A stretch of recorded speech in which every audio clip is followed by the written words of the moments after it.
नमस्कार आसंतु आज भगवद गीतार सेही गोटे गभीर मुहूर्त को बुझा चेष्टा करिबा जेतेबेले महायोद्धा अर्जुन सेही महापराक्रमी अर्जुन कुरुक्षेत्र युद्धभूमि रे संपूर्ण भाव भांगी पड़िथिले। चालंतु एही मानवीय संकटर गभीरता को जिबा। केबे भाबिचंती जेतेबेले जनकू निज कर्तव्य आउ निज प्रियजनक स्नेह भितरु गोटिए को बाछिबाकू पड़े सेतेबेले कौन हुए? एई गोटिए प्रश्न। एही प्रश्नटा ही अर्जुनंकू सेदिन युद्ध क्षेत्र रे स्तब्ध करि देथिला। आउ सेइठु ही आरंभ होइथिला भगवद गीतार दिव्य ज्ञान। तेबे अर्जुनंकर एही संकटर आरंभ होला केमिति? कोनोसी बड़ घटनारू नुहे, केवल गोटे साधारण नजररू, जेतेबेले से देखिले जे तांको विपक्षरे प्रकृतिरे किए सबु छिड़ा होइछंती। आसंतु शुणिबा भगवद गीतारे एही मुहूर्तको किपरि वर्णना करा जायछि। अध्याय 1 श्लोक 26 तत्र पश्यत् स्थितान् पार्थ पितुर्नथ पितामहान्।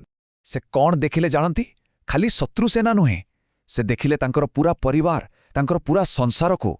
सेठी थिले तांको पितृतुल्य व्यक्ति, तांको पितामह भीष्म, गुरु द्रोण, मामू, निजर भाई माने, एपरिकी पुआ, नाती और सांगसाथी माने, समस्ते युद्ध पई प्रस्तुत। आउ जेतेबेले निज आखिरे एही भयंकर सतकू देखिले सेतेबेले तांको भितरे कौन हेला जानती? युद्धर उत्साह नुहे, बरं तांको हृदय एक अजणा करुणारे पूरापूरी भरीगला। गीतार परवर्ती श्लोक अध्याय 1 श्लोक 27 ठीक सेई कथा कहुछि। तान् समीक्ष्य सकौन्तेय सर्वान् बन्धुनवस्थितान्। माने कुंतीपुत्र अर्जुन जेतेबेले निजर सबु बंधुबांधवंको युद्ध पई छिड़ा होइथिबारा देखिले तांको मनटा पूरा दयारे भरीगला। एमती एका करुणा जहा तांको भितरु भांगी देउथिला, तांको पूरापूरी अभिभूत करि देउथिला। जानती मनर दुख जेतेबेले सीमा टपी जाए तार प्रभाव सीधा शरीर उपरे पड़े।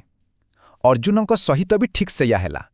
तांको मनर एही झड़ एते शक्तिशाली थिला जे तांको शरीर आउ तांको कथा मानु नथिला। अध्याय 1 श्लोक 28 रे अर्जुन निजे कृष्णंक आगरे निजर अवस्था वर्णना करुछंती। सिद्धांति मम गात्राणि मुखम च परिशुष्यति। भाबी देखंतु महायोद्धा अर्जुन कहउछंती मोर देहर सबु अंग कालुआ पड़ी जाउछि, कंपुछि आउ मो पाटी पूरा सुखी जाउछि। एइठु ही आरंभ ହେଲା तांको निज शरीरर विद्रोह। किंतु कथा एतिकिरे सरी नथिला, अवस्था आहुरी खराब हबाकू लागिला। शुणन्तु अध्याय 1 श्लोक 29 गांडीवम स्रंसते हस्तात् त्वक्चैव परिदहयति। तांकर पूरा देह थरिबाकू लागिला, देहर सबु लोम टांकुरी उठिला।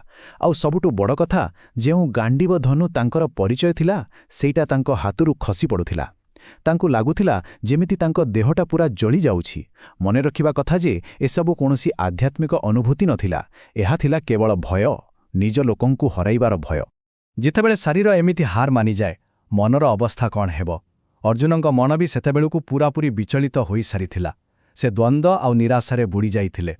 एहार प्रमाण मिले अध्याय 1 श्लोक 30 रु, जेउठी से कहउचंती न च शक्नोम्यवस्थातुं भ्रमतीव च मे मन। तांकर अवस्था एमिति होई जाइथिला जे से आउ युद्ध क्षेत्र रे ठिया होई पारु नथिले। से कहउछंती मु निजकु भूलिबाकू बसिलेनी, मो मुंड किछि काम करूनी, पूरा घुरुछि। देखंतु भौतिक जिनिस प्रति आंबर जो अत्यधिक मोह बा आसक्ति थाए ताहा ही एमिति एक विभ्रांतिकर स्थिति को नहीं आसे। आउ शेषरे तांको पार्टीर बाहरिला से ही निराशार कथा। से कृष्णंकु कहिले, हे केशव, मोते तो एथिरे केवल खराब ही खराब देखा जाउछि, केवल अमंगलर कारण ही दिसुची। तांकु लागुथिला ए युद्धरे जितिले बिहार आउ हारिले बिहार।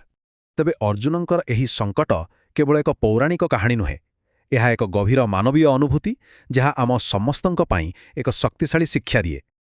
आम सहित एही आध्यात्मिक यात्रारे सामिल होइथिबारु बहुत बहुत धन्यवाद। ज्ञानकोश हेउछि आमर एक छोटो प्रयास, एक बहुभाषी चैनल जेउठारे आमे इंग्राजी, हिंदी, मराठी, तामिल, गुजराती एवं बंगाली भाषारे आध्यात्मिक ज्ञान बांटी थाउ। आउ खूब शीघ्र आहुरी अनेक प्रमुख भाषा मध्ये जोड़ा जिवो। आमर लक्ष्य हेउछि सनातन धर्मर एही अमूल्य रत्नगुड़ीकु समस्तंक पाखरे एक सरल, स्पष्ट आउ अर्थपूर्ण उपायरे पहुंचाइबा। आम चैनल रे आपण मानकु श्रीमद् भागवतम, भगवद गीता, महाभारत, ललिता सहस्रनामा, दैवथिन कुरल, महाराष्ट्र और बंगालर संतमानंक कहानी एवं आदि शंकरंक दिव्य अवतारंक कहानी उपरे दैनिक विश्लेषण मिलिब आउ ए सबु विभिन्न भाषारे उपलब्ध। जदि आमर एही प्रयास आपण मानक भल लागुथाए ତେବେ ଦୟାକରି ଜ୍ଞାନକୋଷକୁ ସବସ୍କ୍ରାଇବ୍ କରନ୍ତୁ, ଯାହାଫଳରେ ଆମର ଦୈନିକ ଆଲୋଚନା ବିଷୟରେ ସୂଚନା ପାଇପାରିବେ। ଆଉ ହଁ, ଲାଇକ୍ କରିବାକୁ, ସେୟାର କରିବାକୁ ଆଦୌ ଭୁଲିବେନି। ଏହି ଦିବ୍ୟ ଜ୍ଞାନକୁ ନିଜ ପରିବାର, ବନ୍ଧୁବାନ୍ଧବ ଆଉ ସମସ୍ତଙ୍କ ସହିତ ବାଣ୍ଟନ୍ତୁ। ଆସନ୍ତୁ ସମସ୍ତେ ମିଶି ସନାତନ ଧର୍ମରେ ଏହି ଆଲୋକକୁ ସବୁବେଳେ ଉଜ୍ଜ୍ୱଳ ରଖିବା।